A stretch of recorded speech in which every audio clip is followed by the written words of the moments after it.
Charles Fraser. The Forgotten Children. The Adventures of the Elderly Sherlock Holmes. Episode 3. Based on the characters by Sir Arthur Conan Doyle. A Go audio production. Sherlock Holmes sat comfortably in his armchair, his walking stick propped readily between his legs, and his pipe in hand. A pot of hot tea was steaming on the side table next to him. He watched the snowflakes falling slowly and steadily as they drifted gently downward and settled on the ground. He had only slowly recovered from his gunshot wounds, which he had caught at Christmas from a slightly deranged woman, but now, a good 6 weeks later, he was almost back to his old self. Only the glowing red scar, which would gradually fade, and a slight twinge in his shoulder still reminded him of the incident. It wasn't as if this was the first time he had been shot in his long detective career. Oh no, what hadn't he and Dr. Watson had to endure in days long past? Dr. Watson? His thoughts wandered to his ever-present friend, whom he missed so painfully. But then he spotted Billy, the scrawny paper boy who supplied him with his daily drugs, trudging along the street. He had pulled his grey-brown cap deep over his face to protect against the snowflakes, with his newspaper bag tucked tightly under his arm. It wasn't long before there was a knock at Holmes's door. "Do come in, my boy," said Holmes kindly, welcoming the brief distraction that Billy brought him almost daily. Billy opened the door, brushed off a few snowflakes that clung to his worn clothing, before entering, and, as was customary, taking a seat opposite Holmes. Holmes acknowledged this with a benevolent smile, and simultaneously gestured towards the teapot. "Well, Billy, might I offer you a hot cup in this weather?" "Thank you very much, Mr. Holmes, but I must be on my way shortly." Billy pulled a small brown package from his pocket, which he silently handed to Holmes. He placed the daily newspaper right next to the teapot, and was already about to leave. "Take it easy, Billy," Holmes cautioned. "Warm yourself up a bit first." He didn't wait for a response, but poured Billy a cup of tea and handed it to him. "Drink up, my boy. Your teeth are chattering from the cold." Billy accepted the cup and drank the steaming hot beverage in small sips. "What's the matter, Billy? Why are you in such a hurry today?" "Oh, Mr. Holmes." Billy lowered the cup he had been clutching tightly with both hands to warm his fingers, reddened from the cold. "I must finish my deliveries as quickly as possible today and get back to searching for my friend." "Your friend? What's the matter with him?" asked Holmes. Billy slowly shook his head and gave a reproachful look. "He's disappeared. Otherwise, I wouldn't need to look for him, would I? I can't believe I have to explain this to you. Of all people, Mr. Detective." Holmes had to smile. He was very fond of the boy. For his 12 years, he was exceptionally independent, had wit and intelligence, and his heart was in the right place. "How long has your friend been missing?" Holmes wanted to know. "I last saw him 5 days ago. He was worried about his sister. He wanted to know what was wrong with her. We were supposed to meet again the next day, but he didn't show up, and I haven't seen him since." "Why was he worried about his sister? Was she unwell?" "Jake, my boyfriend that is, said he hadn't seen her for a few days. You see, Lilly, his sister, lives in the care home. The two of them used to meet every day around 4 o'clock in the afternoon in front of the railway station, where they would chat, talk about their day and exchange news. When Lilly didn't show up on the first day, Jake went to the care home to inquire. There, they told him she was still caught up with work and had no time. However, when Lilly didn't come on the second day, he went back to the care home, and this time they told him she was ill and he couldn't see her. "What happened next, Billy?" Holmes wanted to know. The following 2 days were the same. Lilly didn't show up. They said she was ill and he couldn't see her. Jake didn't want to accept this any longer and was very worried, so he decided to break into his sister's room that night to check on her. And I haven't seen Jake since. "And now you thought you'd simply pay the orphanage a visit today," Holmes concluded. Billy nodded. "Yes, what else can I do?" "Take me with you." Holmes reached for his cane, wincing slightly as the movement reminded him of his shoulder, and slowly rose to his feet. "But Mr. Holmes," Billy protested, "you've only just been shot. No, that would be far too strenuous for you.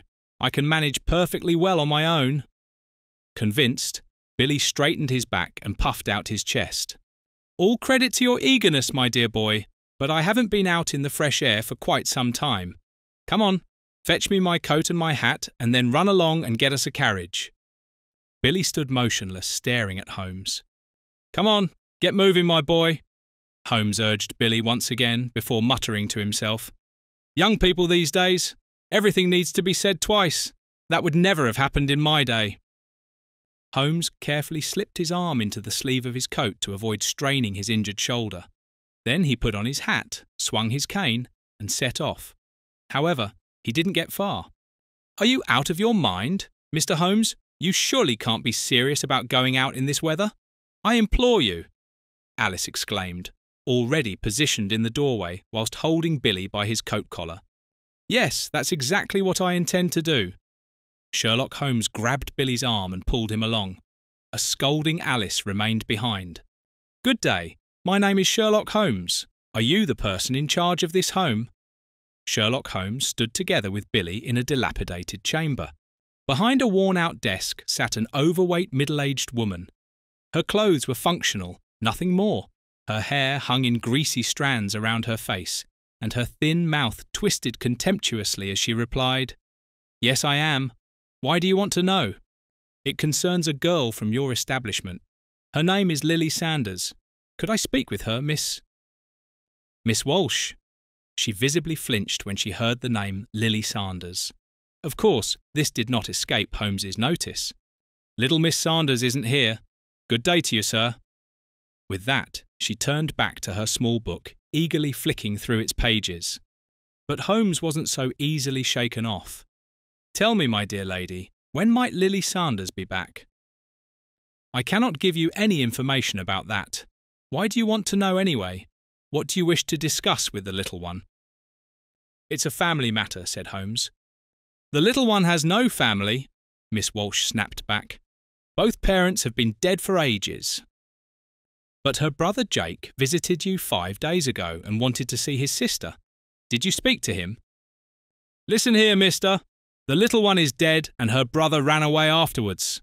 That's all I can tell you about it." "Dead?" Billy whispered, dumbfounded. Sherlock Holmes squeezed his shoulder and pulled him slightly closer. "What did Lilly Sanders die from?" "You're getting on my nerves, old man. It's none of your business anyway, but if it'll get you to leave me alone. She fell down the attic stairs and broke her neck. Just like that, gone. And now, goodbye." Holmes nodded stiffly to the matron, pulled Billy along with him, and together they left the building in silence. Sherlock Holmes promptly took Billy home with him to Baker Street. The poor boy sat huddled in Holmes's armchair while he caringly draped a blanket over his shoulders. There was a knock at the door. Holmes opened it, and Alice, followed by Eddy, entered with 2 bowls of hot soup. She handed one to Billy and one to Sherlock Holmes. Then she settled into another armchair and said, "Right then, you two, tell me what happened." Sherlock Holmes summed up the events in a few sentences. "Billy, I'm truly very sorry about what happened to Lilly. I'm sure Jake will turn up sooner or later." Alice patted young Billy's arm sympathetically while he dazedly spooned his soup. "I wouldn't be so sure about that, dear Alice. Several things don't add up here." Holmes scratched his chin thoughtfully. Jake had told Billy that for days he was told Lilly was ill, and now, according to Miss Walsh, she's supposed to have died so suddenly. "Exactly," Billy spoke up. "Besides, Jake would never run away for so long. He would have come straight to me and told me about it." "Something's not right here," Holmes agreed. "We need to find out more about this orphanage. I've got a feeling Lilly isn't the only child who's gone missing." "And how do you propose to do that, Mr. Holmes?" Alice asked curiously.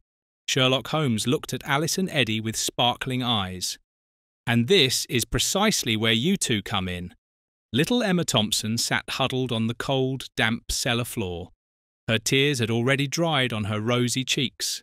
She had buried her blonde curly head deep in her arms and hadn't dared to look around for a long time. She could hear other children whimpering and crying softly. She knew she was locked up, alone and frightened. How could this have happened? Miss Walsh had told her that this well-dressed young man who suddenly appeared at the orphanage wanted to introduce her to foster parents. Yes, he would take her there straight away. Emma could hardly believe her luck. She had spent many long, torturous years in Miss Walsh's orphanage. She knew nothing else. Her parents died when she was still a baby. Now she was almost 7 years old, and she thought that her chance of adoption, now that she was no longer a very little girl, had already passed. She was overjoyed. She put on a clean dress. The choice wasn't difficult as she only owned 2, ran a comb through her blonde curls and washed her face. And with that, she was ready to travel. And now she sat here. Carefully, she lifted her head and finally dared to look around slowly. It was a cold, damp cellar. Only a faint glimmer of light shone through the room. She saw large cages, 7, no 8 in total. She herself sat in one of them. Alice and Eddy stood before the steps of Miss Walsh's orphanage. Alice wore her best Sunday suit, Eddy his formal attire. They both took a deep breath and held hands before entering, soon finding themselves face to face with Miss Walsh herself. Miss Walsh glanced up briefly and asked, "How may I help you?" Alice smiled nervously. "My husband and I would like to adopt a child." Miss Walsh looked them both over roughly before continuing in a somewhat friendlier tone.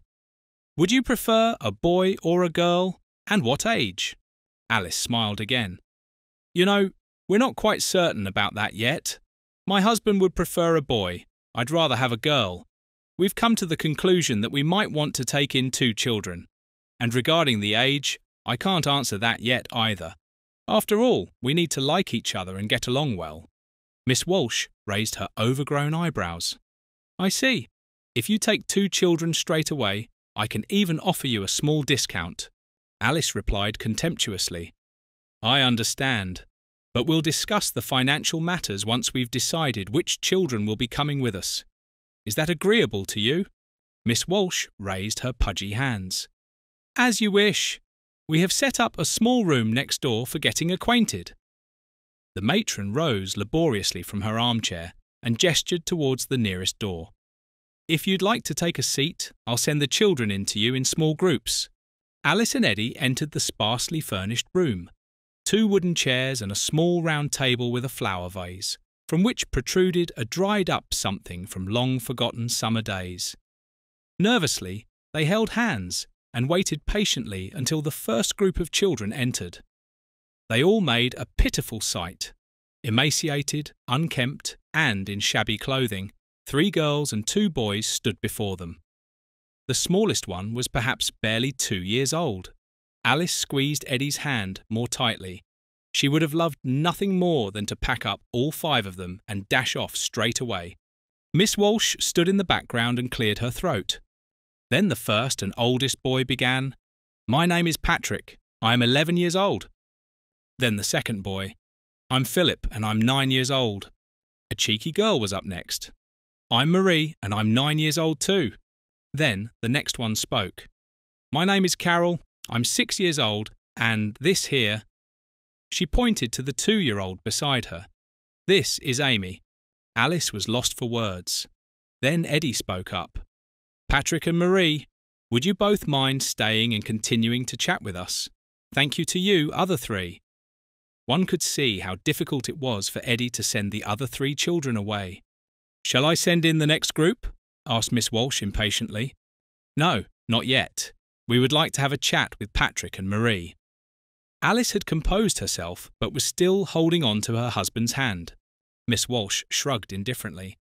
"If possible, dear Miss Walsh, we would like to speak to the children alone. After all, we need to know exactly what they both like and dislike, what foods they prefer, which books they enjoy, what their favourite colour is. You understand?" "If you think that's necessary—" Miss Walsh then finally left the room with indifference. The 2 children had meanwhile also joined hands, their gaze a mixture of hope and fear. "My name is Alice Miller," Alice spoke softly. "This is my husband, Eddy. We have a few questions for you. However, you must absolutely promise that no one can know about this." The 2 children looked at each other uncertainly. "Very well then." Alice continued kindly. "We are acquaintances of a boy who misses his friend and his friend's sister. You surely know Lily Sanders, don't you?" The girl nodded cautiously. "Is it true that Lily was ill? Or do you know if she has died?" "She's dead?" The girl turned deathly pale. "Lily was my friend," she cried out in shock. "Shh!" Alice put a finger to her lips. "Not so loud. I don't know for certain. We miss her, and she's nowhere to be found. Just like her brother Jake. Do you know him too?" Slowly, colour returned to the young girl's face. "Miss Miller, Lily was adopted a few days ago. This man came, wearing a suit just as fine as yours, sir, and took Lily away. A wealthy woman and her husband wanted to take her in. Did you see the woman and the man, Marie?" "No, madam. We were only told about it. However, I did know the man in the suit who took Lily there." "And what is this man's name?" Alice pressed on. "I don't know, but he comes to our children's home quite often and brings the children to their new adoptive parents." "And Jake? What do you know about Jake? When did you last see him?" Now Patrick spoke up. "If you'll allow me, miss, I saw him here a few days ago talking to Miss Walsh. He was shouting at her, asking about his sister. Then Miss Walsh slapped him across the face. I didn't understand why Miss Walsh hadn't told Jake the good news about Lily's adoption. I actually wanted to follow him and tell him, but Miss Walsh caught me at the door and sent me to peel potatoes." Patrick looked down at the floor as he finished his account. "One more thing, you two. Are children often adopted from here?" asked Alice. "About 5 or 6 children a month, I'd say," Marie replied. "But they're usually collected by that man. It's quite rare for the parents themselves to come by like you two." Marie gave the Millers her most beautiful smile. Alice's heart ached, having to tell the girl that they weren't here to adopt children, but had only come to ask questions. Marie struggled to hold back her tears. However, the 2 children promised Miss Walsh not to tell anyone about it. After all, Lily was their friend.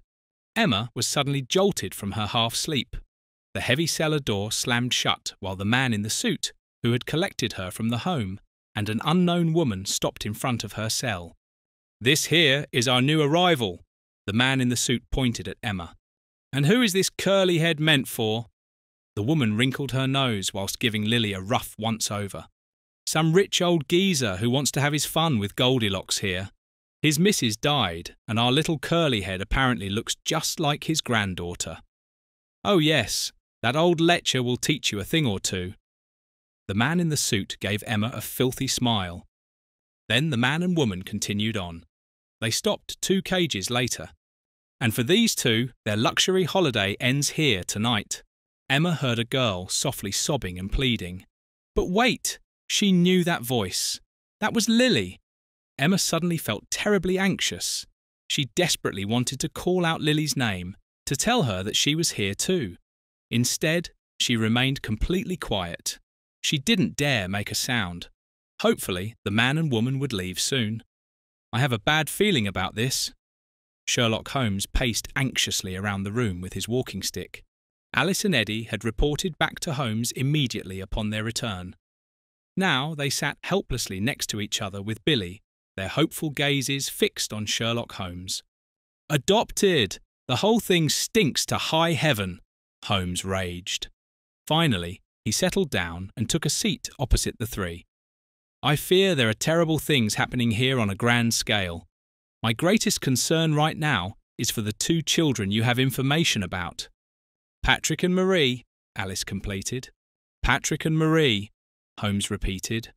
"Surely you don't think that Miss Walsh won't thoroughly question the 2 of them about what was discussed, especially since she must realise that no adoption will take place, and Patrick also knows about the scene with Jake and witnessed how she slapped him." Holmes reached for his walking stick again and slowly rose, taking care to move his shoulder as little as possible. Then he resumed his journey across the room. "The 2 children are in danger. What can we do? Shouldn't we rather bring Inspector Wolford into this?" Alice looked at Holmes almost pleadingly.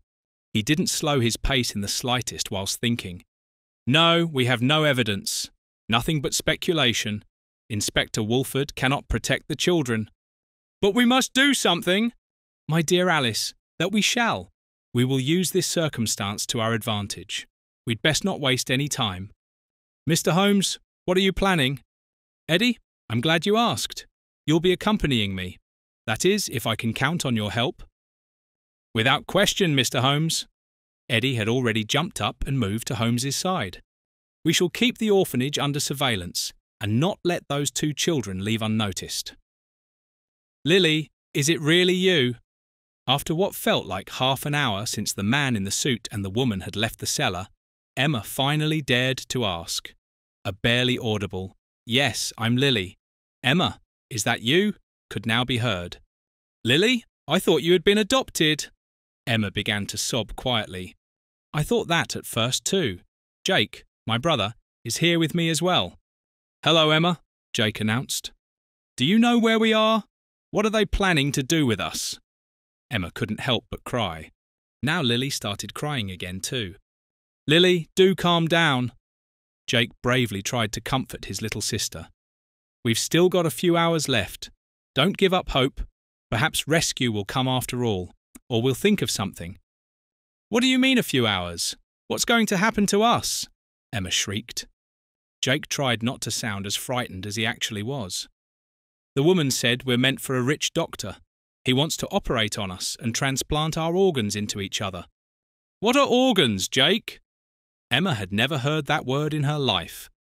An organ is a heart, or lungs that you breathe with, or even a kidney, Jake explained to little Emma. What does a kidney do? Emma wanted to know. Jake shook his head.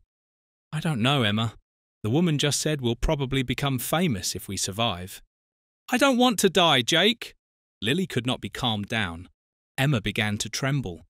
She didn't quite understand what Jake was trying to explain to her. Nevertheless, the poor girl felt a fear she had never experienced before. Sherlock Holmes and Eddy had taken up position in the dingy pub opposite the orphanage. The two men kept their eyes fixed on the entrance door. And you're certain there's only this one entrance? No back door? Holmes asked Eddy. If there is one, even the children don't know about it. As I mentioned before, Alice had the presence of mind to ask Marie about it. Sherlock Holmes smoked his pipe whilst Eddy fiddled with the deck of cards. The hours ticked by. Suddenly, a carriage stopped in front of the house. Both men fell silent at once and directed their full attention to the entrance area of the orphanage. Sherlock Holmes reached into his coat pocket, pulled out some banknotes, and placed them on the table. But nothing else happened, and nobody was to be seen. All at once, the carriage started moving again and disappeared into the darkness. Frustrated, Holmes put his notes back into his pocket. Eddy, you must promise me something. Eddy nodded. Anything you want, Mr. Holmes. Should I slow you down during the pursuit, feel free to leave me behind. Just promise me not to lose sight of the children. Otherwise, they'll be lost. Another hour dragged slowly by. How much longer do we have to sit here and keep watch? Don't get me wrong, Mr. Holmes, but at some point we need to get some sleep. Eddy showed a long yawn as he spoke. Sherlock Holmes pulled out his pocket watch. It's just after midnight. I think we can call it a day. Let's continue tomorrow, or rather, early this morning at 7. But Mr. Holmes, what if the two children are kidnapped right at this very moment? Eddy was prepared to maintain his position despite his fatigue.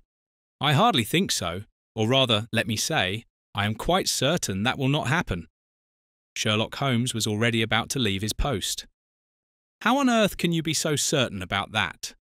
Holmes rummaged in his coat pocket for the banknotes whilst answering Eddy's question. We know that the children are being abducted from the orphanage under the pretext of adoption. However, this is only credible during daylight hours. At night, no one would think of tearing children from their beds to deliver them to their new family. But what about Jake? Jake was last seen at the orphanage at night and disappeared afterwards. Eddy didn't seem entirely convinced. Sherlock Holmes increasingly saw Eddy, whom he had initially despised, in a different light. Indeed, Eddy Miller had a good heart and stood up for those he cared about. Holmes cleared his throat briefly. I must concede you have a point there, Eddy. But do consider that Jake wasn't a child from the orphanage. Those responsible for the disappearances surely wanted to remove Jake without being seen. Moreover, it's possible that he was locked up somewhere in the building for a while before they took him away. Eddy yawned once more. Very well then, let's head home. Jake and Lilly held each other tightly when suddenly the door was flung open and the man in the suit entered the cellar with his companion. Emma sat completely still and kept her eyes fixed on the two strangers. As they passed her cell, the man stopped abruptly and looked directly at her. What a sweet little thing you are. Perhaps I should start training you up a bit for the old codger.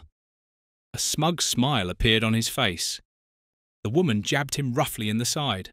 Stop this nonsense, Craig. We need to deal with the other two brats.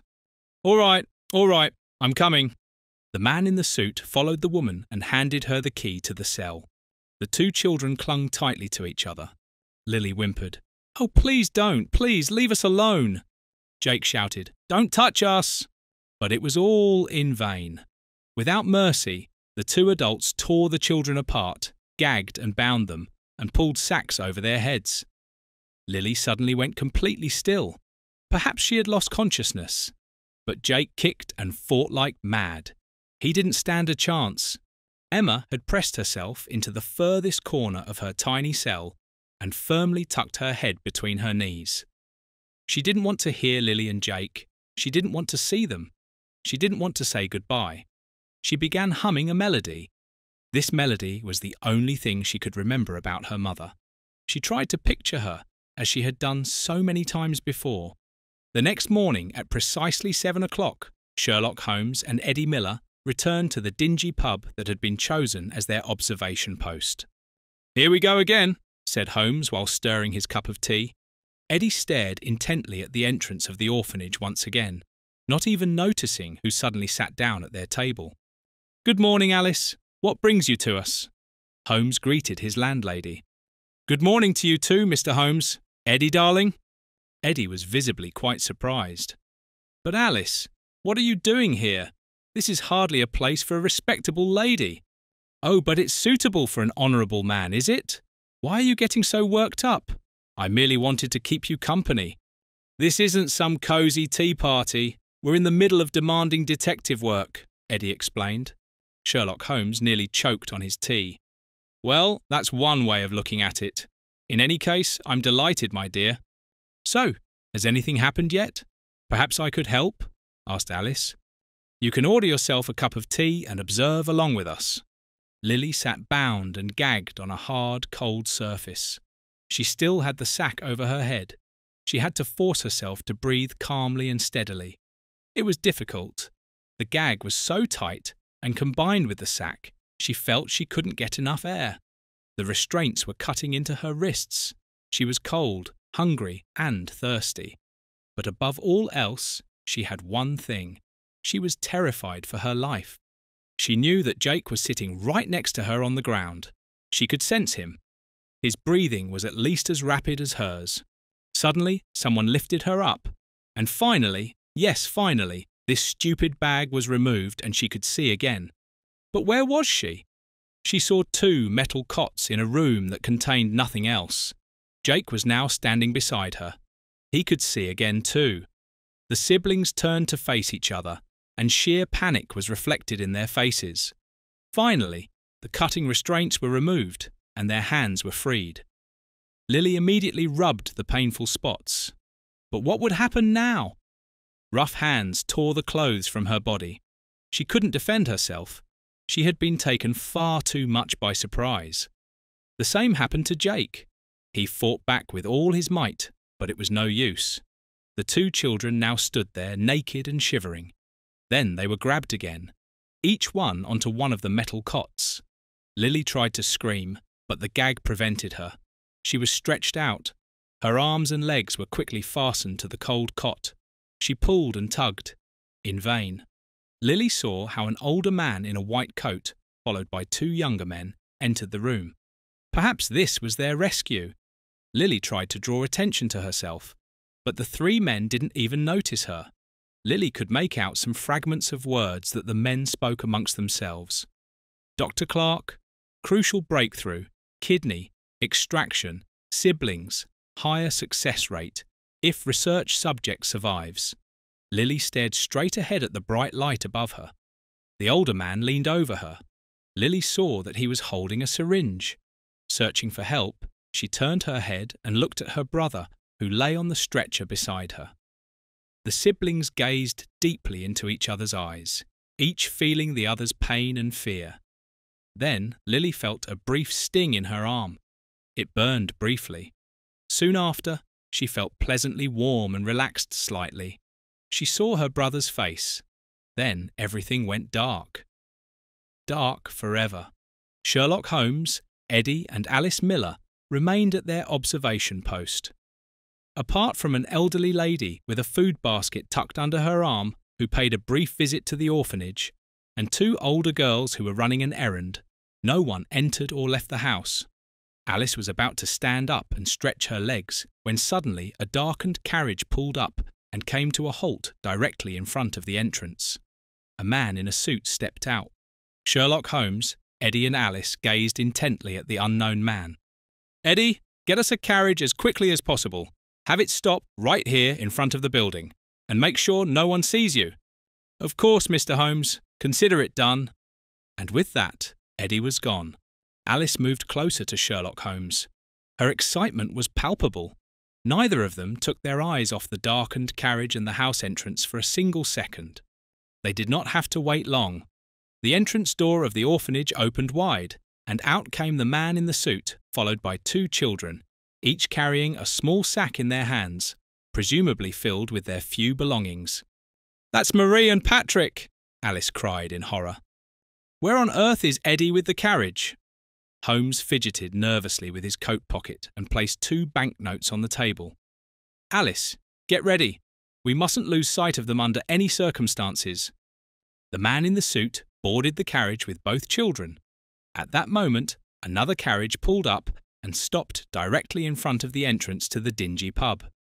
"Eddy, thank God!" exclaimed Holmes, visibly relieved. "Quick, Alice, come along, let's get in." Eddy already held the door open for them and offered his arm to assist Alice and Holmes. The carriage with the children drove off. "Sir, follow that carriage discreetly, and whatever you do, don't lose sight of it. I shall reward you handsomely for your trouble," Holmes instructed the coachman. He nodded briefly and clicked his tongue. The 2-horse carriage trotted off, following at a safe distance. Alice had nervously linked arms with Eddy. "What happens next?" "That entirely depends on where this journey takes us, my dear." "Mr. Holmes, are you armed?" asked Alice. "No, I am not." "But I am." Alice thrust a pistol under Sherlock Holmes's nose. "But that's my weapon," Holmes noted in astonishment. "I know. We don't own any. But if these adventures with you continue like this, such an investment will certainly prove worthwhile." "Alice, why do you have my weapon?" Holmes asked forcefully. "Because it's not much use to us in your desk drawer. Forgive me, but I worry about you. Early this morning, I just quickly checked whether you had taken the gun with you. You hadn't, much to my annoyance. That's why I'm here." Alice handed Holmes his pistol. Sherlock Holmes wavered between annoyance, amusement, and gratitude. He took the weapon from Alice and slipped it into his coat pocket. "Do make sure you don't get shot again, my dear," Alice warned, wagging her finger. The carriage made its way through the streets of London. They weren't moving particularly quickly. The afternoon bustle and traffic were in full swing. Slowly, they headed towards the outskirts of town, until they finally reached a quiet side street. Sherlock Holmes instructed the coachman to slow down and fall even further behind. The pursued carriage slowed its horses to a walk. Holmes then ordered their carriage to stop behind an abandoned shop. Sherlock Holmes, Alice and Eddy watched as the darkened carriage carrying the 2 children and the man in the suit came to a halt at the end of the street in front of an abandoned factory. The door of the cabin opened, and the 2 children emerged hesitantly. They stood still and looked around fearfully. Then the man in the suit appeared. He held a pistol in his hand and threatened Patrick and Marie with it. With a brief nod of his head, he directed the 2 of them to make their way towards the building. "Eddy, listen to me carefully." Sherlock Holmes gripped his arm intently. "It appears this is the gang's temporary hideout. You must leave at once and find Inspector Wolford. He needs to come as quickly as possible, apprehend the gang and rescue the children, and take Alice with you." "And what about you?" Eddy wanted to know. "I'll hold the fort here and make sure no one escapes until you return with reinforcements," Holmes explained. "Good luck, and make haste." Holmes was about to step out of the carriage when Alice held him back. "I'm staying with you. Eddy can fetch Inspector Wolford just as well on his own. And no, I won't hear any objections," Alice said firmly. "We have no time for lengthy discussions here. Swift action is required. So do me the favour and stay in the carriage as you were told." And with that, Alice jumped out of the carriage. She blew Eddy a kiss. "Be careful, my darling, and please hurry." Then she offered her arm to Sherlock Holmes. "Come along, Mr. Holmes. I believe we have no time for discussions." Holmes gripped his walking stick in one hand, whilst linking arms with Alice with the other. "From now on, you'll do exactly as I say. Is that understood? It's only for your safety." "I promise, Mr. Holmes." "Right then, let's go." Holmes gave the coachman another signal, and the horses galloped away with Eddy on board. Patrick and Marie stared down the barrel of the pistol that the man in the suit was pointing at them. "Come on then, get moving," he ordered them harshly. Hesitantly, the two children began moving again. "Boy, open the iron door and then get inside, both of you," ordered the man, whilst waving his weapon. Patrick did as he was told. The children entered, and before them lay a long, bare corridor. "Now all the way to the back and then down the stairs," commanded the man again. Marie began to tremble. Earlier that morning, when Miss Walsh had sent for her and told her and Patrick that they had found foster parents for both of them and would be collected at noon, she had suspected something was wrong. When the man in the suit appeared and took them both away, this uneasy feeling grew stronger. But what could she have done? Simply run away? And then what? But when the man in the suit suddenly pulled out a weapon and said that from now on they would do as he said, she wished she had followed her instincts and just run away. With trembling legs, she followed Patrick down the narrow staircase at the end of the corridor into the cellar. Once again, they encountered a heavy iron door. The man in the suit tossed the keys to Patrick and commanded tersely, "Unlock it!" Patrick caught the keys, inserted them into the lock, unlocked it and opened the door. A gloomy vault lay behind it. In the dim light, Marie could make out several cages. A stench of feces, urine and vomit wafted towards her, and she automatically felt the urge to retch. "Don't be such a wimp! You'll get used to it!" And the man in the suit gave her a hard shove. She bumped into Patrick and together they stumbled inside. Now the man roughly grabbed Marie's arm and shoved her into one of the cages. He immediately locked the door and she was imprisoned. Then he turned to Patrick. "Come on, you, in there. The next cell is for you." But Patrick stood rooted to the spot. "No, I won't do that." His words were meant to sound brave and strong, but they didn't.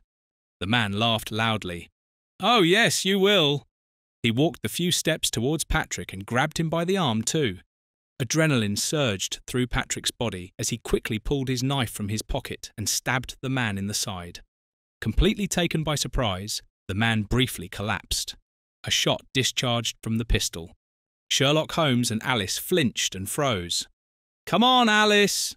Sherlock Holmes pulled Alice along with him and swung his walking stick. Together they reached the factory. "You want to go in there?" asked Alice anxiously. "Of course, but you'd better stay here and keep watch outside." Holmes opened the iron door a crack and carefully peered inside. There was no one to be seen. "Good luck, and do take care," Alice called out to Holmes as he squeezed through the door gap and slowly pulled the door shut behind him. Alice crept around the corner and hid herself. She listened intently for any further sounds. Meanwhile, Holmes crept cautiously along the corridor.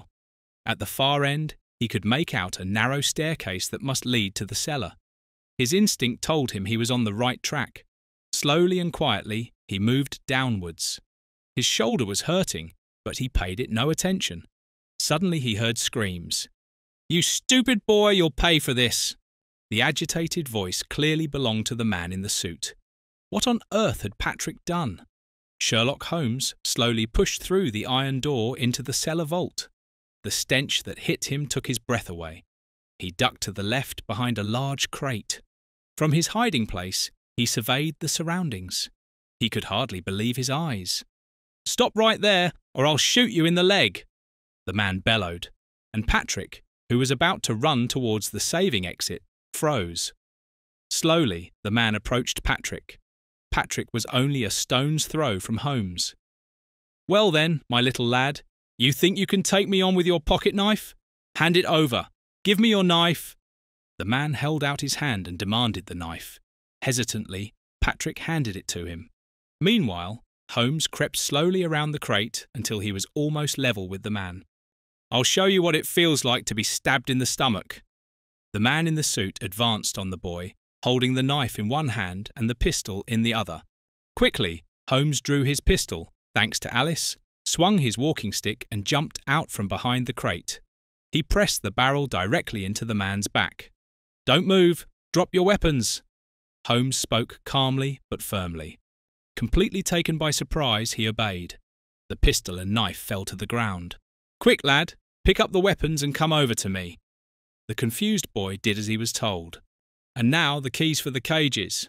Come on, get on with it," Holmes demanded of the man. Sherlock Holmes handed the keys to Patrick. "Free the girls." "Not so fast." The woman who appeared out of nowhere held her weapon pointed directly at Holmes. "Nobody will be freed here. You there, old man, I don't know who you are, but you'll drop your weapon right now." "Stacy, darling, right on time as always," the man trilled. But before Stacy could respond, she keeled over forwards. Behind her stood Alice, holding a plank of wood. "Alice, darling, right on time as always." Sherlock Holmes couldn't resist this jibe. Alice merely shrugged her shoulders. "Always at your service, Mr. Holmes." Alice dropped the plank and grabbed the unconscious Stacy by her hands. Then she dragged her across the floor to the nearest empty cell and manoeuvred her inside. "Wait, Alice. Search her for any other weapons," Holmes instructed. Alice carefully patted down the unconscious woman. "No other weapons, Mr. Holmes." "Well done. Alice, please come over here and take over." Sherlock Holmes handed her his weapon and continued searching the man in the suit. Then he ordered him into the cell as well. Instead, Patrick proceeded to release Marie from her prison. Then he opened Emma's cell. At first, she didn't dare step out. She stood rooted to the spot as tears of relief rolled down her cheeks. Alice approached the girl and wrapped her arms around her. She gently stroked little Emma's head and pulled her onto her lap. "Shh, shh, shh. It's all right, little one." Emma began to cry uncontrollably. Marie and Patrick, the two older ones, approached Emma and tried to comfort her as well. "Poor Emma, everything will be all right now," said Marie, whilst gently stroking her cheek. "You know each other?" asked Alice. "Yes, we were together at Miss Walsh's orphanage," Patrick explained. Sherlock Holmes calmly approached the children. "Emma, I'm Mr. Holmes, a friend. Could you please tell me if you've seen Jake and Lily Sanders here?" The little girl nodded, visibly disturbed, and closed her eyes. Sherlock Holmes turned to Alice. "Please take the three children outside and wait there for Eddy and Inspector Wolford." It was late evening by now. In 221A Baker Street, specifically in Alice and Eddy's living room, the lights were still on.